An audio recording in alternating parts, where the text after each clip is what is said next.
Ladies and gentlemen, she was President Barack Obama's national security advisor from 2013 to 2017 after serving 4 years as United States ambassador to the United Nations. Now she's being considered as a running mate for presumptive Democratic nominee Joe Biden. Please help me welcome to the show with great honor, Ambassador Susan Rice. Hey, morning, Rickey. Welcome. Yes. Woo! That intro tough right there. I done read a lot of intros, but that one tough right there. So happy to have you this morning. We are a lot of stuff going on. First of all, thank you for coming on the show. Good morning. Good morning. Thanks so much for having me. It's great to be with you. Yeah, great to be with you. And we got a whole lot of stuff, so we're going to unpack some of this stuff because I'm sure everybody on the show have a lot of questions for you. I'll start with, being in the midst of this pandemic and there's a lack of leadership in the White House. What are your thoughts on the Trump administration and the way they're handling COVID-19? Oh, my God, Rickey. I mean, it couldn't be worse. You know, every step of the way from the very beginning, when in January, when we first learned about this, when they did nothing for 2 months and compared it to the seasonal flu, to today when he's playing, craps with our kids and their teachers, threatening to send them back to school by force when, in fact, the infection rate is skyrocketing. The leadership has been incompetent, it's been dishonest, and it's deadly. And we really can't afford more of this. It's killing Americans, literally, on a daily basis. Wow. Well, I have a question. In your role as National Security Advisor, you had firsthand experience dealing with the Ebola crisis, in 2014. So if you had any influence on the leadership going on right now, what would you suggest that we do as a nation to handle COVID-19 at this stage? Well, at this stage, look, when I was working with President Obama, we had the Ebola epidemic in 2014. Very different disease, but more deadly, less transmissible. But the thing that guided our approach to it from the start to the finish was the science, the facts, expertise.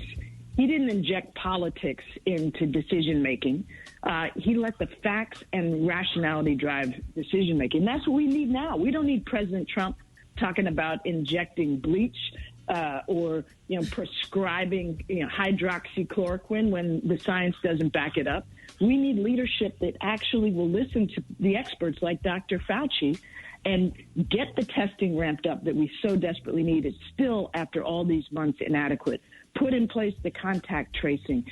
Bend the curve. We have got to get the infection rate across the country back down so we can open schools and then gradually reopen the economy in a sustainable way. But the way Trump's running this is herky-jerky. It's all for his personal political objectives. Right. Yeah. And he said that explicitly himself. He's like, people don't want to open schools because it's going to hurt me politically. As if anybody loves or hates Trump more than they love their kids. That's just craziness. Exactly. So we need facts, we need science, and we need leadership that cares about the American people. Well, speaking of leadership, Ambassador, you've known Joe Biden for more than 20 years. Can you speak to those who are perhaps having doubts about voting for Biden? Yes. Let me just say this. I have known him very well. And during the Obama administration, we worked together every day. He's honest. He's compassionate. He cares about people like us. He cares about this country. He's not in it for himself. And he will bring competent, visionary leadership. And the other thing that I think people don't understand, it's not just about beating Donald Trump, as critical as that is, because this country can't endure 4 more years of Donald Trump. But it's also about building back better and putting in place the kinds of investments that our communities need. We need to be investing in health and education and housing and environment and in jobs. And he's got real commitment and plans to invest in ways that will be beneficial to us. Now, we need to win the Senate, too, because to get stuff done in Washington, it needs the Congress working with the White House. So we've got work to do. But for anybody who's hesitating, this could not be more important. This is the most important election, certainly in my lifetime. Right. Because I don't think our country will withstand another 4 years. It'll be something like, we totally can't even begin to imagine. Totally agree. Everything's on this. So I have a quick. Let's go for it.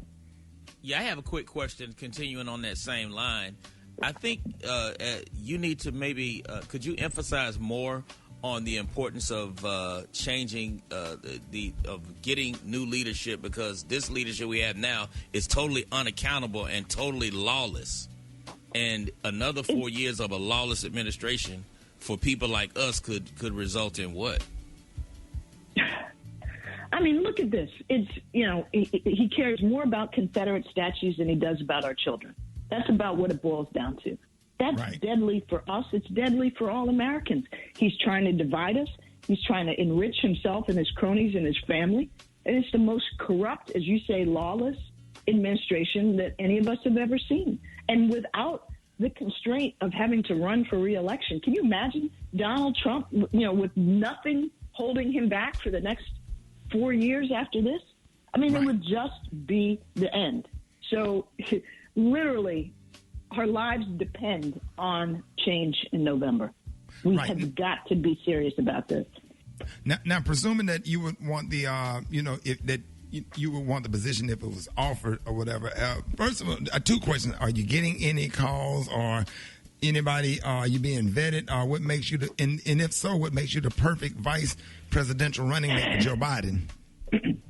Well, first of all, let me say it's an extraordinary group of women that are being considered, and I'm honored just to be among those that the vice president is reportedly considering. So let me say this. He really can't go wrong. I think we all have different strengths.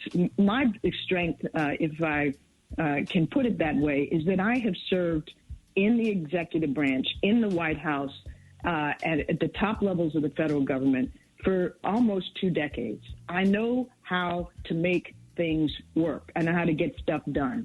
And that's what my job was as National Security Advisor, bring all the top level leaders of the agencies together, crisis management. And when we have a pandemic and an economic crisis and a racial justice crisis, and our leadership role in the world is at the lowest level that any of us can imagine, we're going to need the government to work and to deliver results. And I think what I can bring is help to Joe Biden to make that happen. But I have enormous respect for all the women under consideration. They each have extremely, great experience and talent, and he really can't go wrong. You know what? I personally, I have been watching you for years when you first came on the scene, and I love watching you on a split screen debating anybody, and it would bring me great joy and pleasure to see you on stage debating Mike. I have seen you take it to people like, I would love to see you debate Mike. What would that be like, Special K? You have Ambassador Rice. And me and Ricky, we talked about these candidate choices weeks ago, and you were one of the first names that I came up with because I've admired you during the Obama administration. But just to see a person with your level of competence, intelligence, articulation, knowledge of the subject matter to debate. Wait a minute, somebody. And then don't back down. We'll go on Fox and take it to anybody. Don't care, no chill. We just getting a little street. Ambassador Rice, we trying to lose our professionalism. She get that. She can be on the high of the high, but she can play a game of spade and talk trash if somebody renege or something like that. I mean, you have the courage of your convictions and the courage that you have the knowledge. You know what you're talking about. That would be refreshing to see that again on TV. Well, thank you very much. I, bring that one on. That's all I'll say. Absolutely. All right. And if anybody want to tweet you, how can you be followed on social media? I'm at Ambassador Rice on Twitter. So please do follow me there. And Ricky, my love to you and to Erin. I hope she's doing better and better. We're praying with you and praying for her. Thank you so much, Ambassador Rice. And you were so nice to us when we came to the White House. Thank you for encouraging her when we met you at the Christmas party, and you was talking to her about college, and we didn't even know, had no idea that any of this was going to happen. And that's why when you called me, I was like, you actually met her. You had a conversation. I think if I find the picture, I'll send it to you. Ambassador, please do. Yeah, I'll send it to you. Thank you so much. We appreciate everything you do. Good luck to you, and and tell your family we said hello. Ladies and gentlemen, Ambassador Susan Rice. Thank you. No, thank you. You have a good one. All right, you. y'all.